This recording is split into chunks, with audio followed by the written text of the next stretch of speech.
أعوذ بالله من الشيطان الرجيم.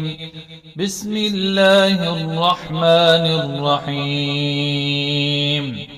بديع السماوات والأرض أنى يكون له ولد ولم تكن له صاحبة وخلق كل شيء وهو بكل شيء عليم.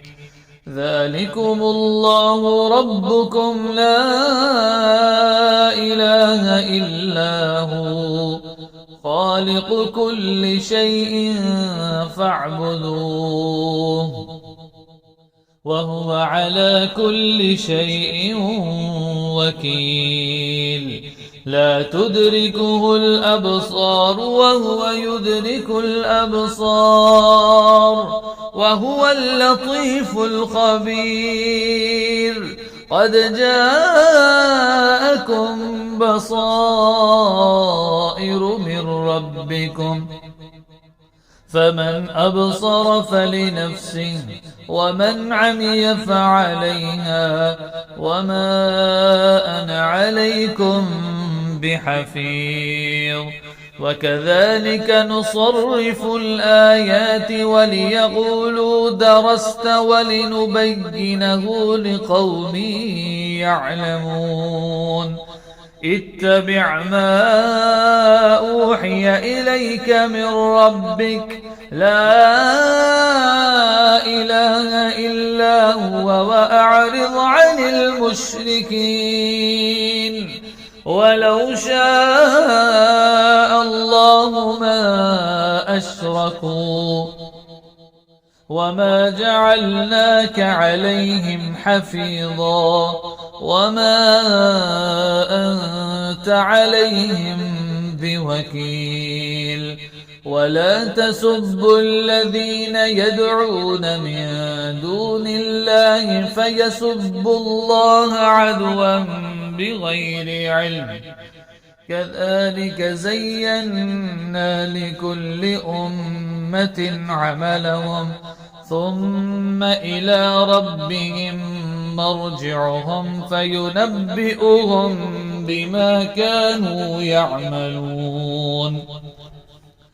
وأقسموا بالله جهد أيمانهم لئن جاءتهم آية ليؤمنن بها قل إنما الآيات عند الله وما يشعركم أنها إذا جاءت لا يؤمنون.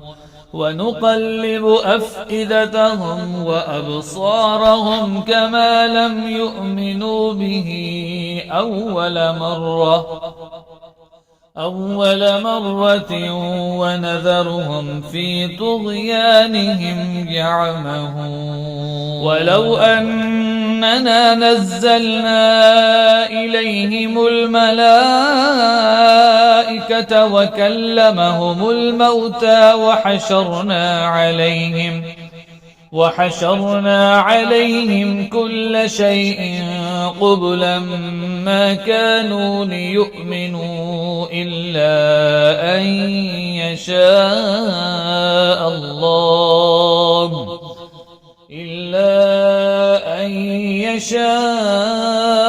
الله ولكن أكثرهم يجهلون. وكذلك جعلنا لكل نبي عدوا شياطين الإنس والجن يوحي بعضهم إلى بعض زخرف القول غرورا. ولو شاء ربك ما فعلوه فذرهم وما يفترون.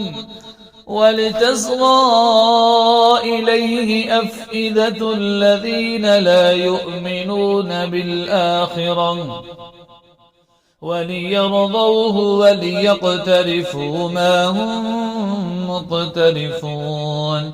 أفغير الله أبتغي حكما وهو الذي أنزل إليكم الكتاب مفصلا والذين آتيناهم الكتاب يعلمون أنه منزل من ربك بالحق فلا تكونن من الممترين وتمت كلمة ربك صدقا وعدلا لا مبدل لكلماته وهو السميع العليم وإن تطع أكثر من في الأرض يضلوك عن سبيل الله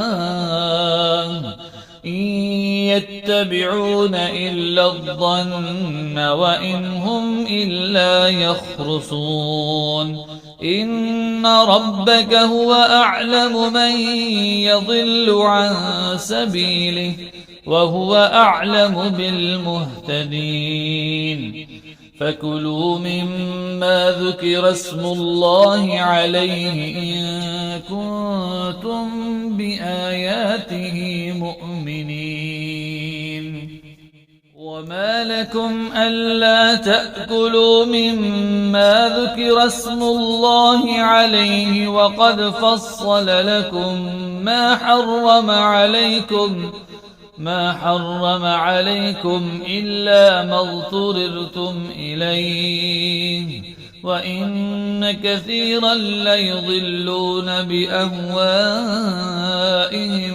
بغير علم إن ربك هو أعلم بالمعتدين وذروا ظاهر الإثم وباطنه إن الذين يكسبون الإثم سيجزون بما كانوا يقترفون ولا تأكلوا مما لم يذكر اسم الله عليه وإنه لفسق وإن الشياطين ليوحون إلى أوليائهم ليجادلوكم وإن أطعتموهم إنكم لمشركون